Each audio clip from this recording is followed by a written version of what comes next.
let's take a look at our top selections for Dan Illman, Mike Beer, 2-year-old filly champion Vequist back in action for her seasonal debut in this race. Race number 12. It's the Grade 2 Davona Dale going a one-turn mile. Let's take a peek at this field. Kentucky Oaks qualifying points on the line. Vequist, Mike, a good horse can come from anywhere. She made her debut going 4.5 furlongs at Parks and lost. Since then, it's been nothing but red carpet treatment en route to her Eclipse title. Yeah, won a couple of nice Grade 1 races last year. Obviously, the Breeders' Cup was the big one. And she comes into this race fastest on the way in, Dan. You know, a little bit of a layoff here, but, you know, we'll see how much that works against her. I guess they have her to beat. She didn't scare anybody away from the entry box. You've got 11 entered against her, and there's some speed in this race, according to Timeform US. We pop up the Timeform US pace projector. There's Vequist, the 3. She likes to be forwardly placed, but she's not a need-the-lead type. Adios Trippy, the 8, who's stretching back out, she might be a need-the-lead type, and I'm thinking she's going to be close to the pace. Yeah, probably will be. It'll be interesting to see how it plays out. You see that Timeform has put the red bar on it. They think it's going to be a fast pace. I didn't think it had to be fast, and maybe it will be. I'm at the point where I'm surprised anytime I see a fast pace these days. Whole Bodemeister, the number 1, is going to stretch out to a mile for the first time. She was 3rd in the forward gal last time out. She ran okay with the ground-saving trip. The buyers are light. They're very light. She's going to stretch out again here. You know, I don't really know what to say. Then I think we have 4 of these horses coming back from the forward gal. I hated that race. I thought that was a very ugly Grade 3 race. I don't want any of those 4 horses. Well, I'm sorry, Mike. You're going to have to take a look at the forward gal. Cover your eyes if need be, because Lady Traveler, the number 2, finished 2nd in the forward gal, and we have the replay of that race queued up and ready to go. The winner of this race was a Todd Pletcher-trained odds-on favorite. You see Lady Traveler having work to do on the outside. It looks like for a second she's just going up and down, but she is going to get up for 2nd, and Whole Bodemeister, who we just talked about, slips through along the rail to get 3rd. Yeah, she's down on the rail to get up. This Lady Traveler does come and get 2nd at the end. She's running to the wire here, but I mean, she was just going nowhere on the turn of this race. It feels to be like she maybe got 2nd by default there. I don't know. I mean, maybe they'll all improve, Dan, and that race just isn't as bad as it looked. But to me, I just couldn't take any of those horses back in here. Here's the filly to beat, the 3 Vequist, winning the Grade 1 Breeders' Cup Juvenile Fillies. Let's watch that effort. It was her first race around 2 turns. She was able to save ground. That is a good filly that she's going to run down. That's the filly that beat her in the Frisette going a one-turn mile. Day out of the office. Vequist is just a professional, likable horse. She has tactical speed. She runs inside. She runs outside. She does everything right. She does. I mean, I won't add anything to that. You know, she ran well in those races last year. Her Breeders' Cup, to me, was a result of a perfect trip winning that race. It felt a little bit like Day Out of the Office didn't get the distance. This horse got a perfect trip, and you saw there in the replay, you could even tell, Dan, the horse that finished 4th in there had a terrible start and then got in very tight in the stretch. Princess Noor, who was that bad Baffert favorite, would not run in a straight line through the stretch. I don't know. I don't want to knock Vequist because she's a really good horse, but it's not like she, you know, towers over this field, at least in my opinion.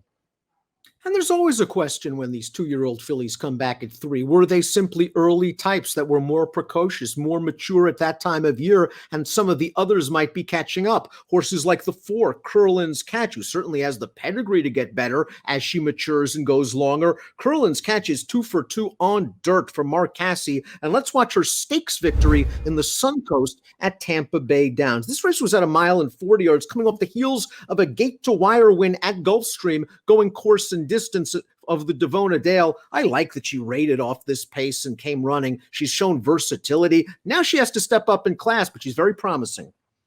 Yeah, I agree with that. I like both of her dirt wins. You know, she took a lot of pressure on the lead when she broke her maiden. In this race, they took her off it. She split horses a couple of different times, carried a long run through the stretch and was much the best at the end. This filly's pretty good. Speaking of super sire Curlin, here's another one. The 5, Milfouille, a Judmont Farm homebred, who ran very well, I thought, when second in the Demoiselle, going a demanding mile and an eighth over a sloppy track. Let's watch her final start at 2, the Demoiselle. She pushed this pace. She took over the lead on the turn. She made the lead in the 3/16 pole. And I really think, Mike, that this Malathat, who's going to run her down, is pretty good. Yeah, it definitely is. This filly Milliful ran very well in here, Dan. She was the first to go after the pace, took it over. You can see here she's still clear. It looks like she looked home free to me at the 8th pole. She's going to get run down at the end, but I don't think it's because she stopped running. I think the filly that runs her down is good. This filly's run really well in all 3 of her starts. I think she's a handful for the favorite to have to run against her.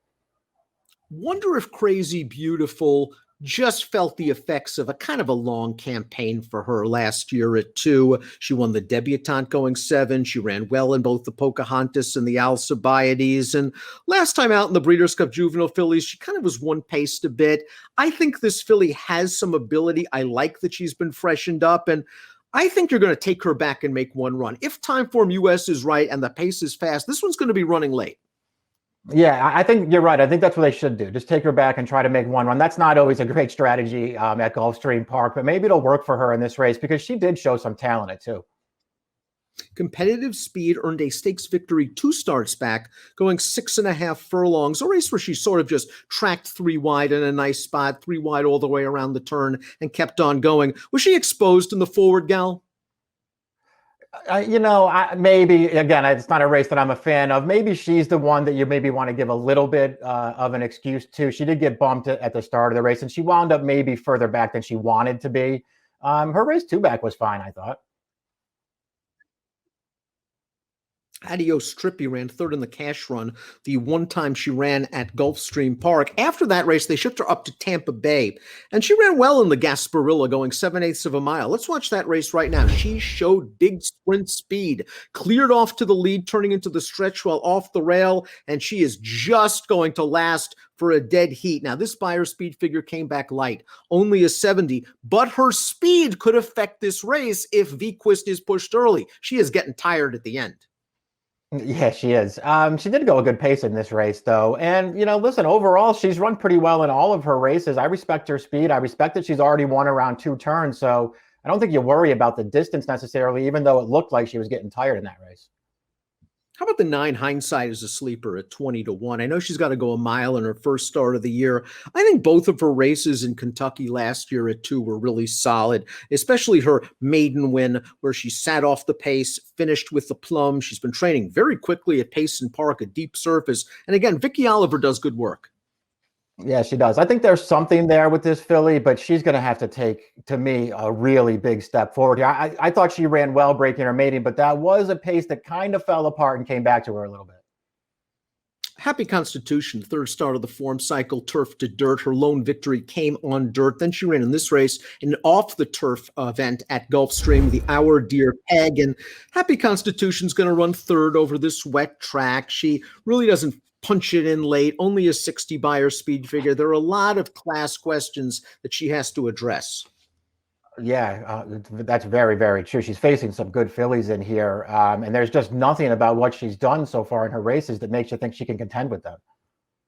Number 11, Penn Street's coming off a rather significant layoff. She was a debut winner at Gulfstream in the middle of September, then was off until this race on February the 4th, and she was very well backed for her first start against winners, going 3/4 of a mile, and she ran okay. You see her bulling her way off the rail to get in the clear, and she'll run on in the end. I think this is a promising first race off the layoff. Now, this is a tough spot, but I wouldn't be surprised if this filly does some nice things down the road.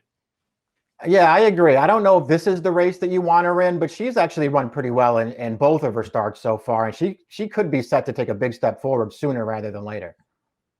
And completing the field is the well-bred number 12, 3 Tipsy Chicks, who was a winner at Churchill Downs 2 starts back and really didn't get out of the gate very well in the forward gal. My only problem is after that, she didn't do much running. Yeah, agreed. I liked her in that race and better in the forward gal. Just thinking that was a great spot for her. She was terrible in a bad race. I can't take her back out of there.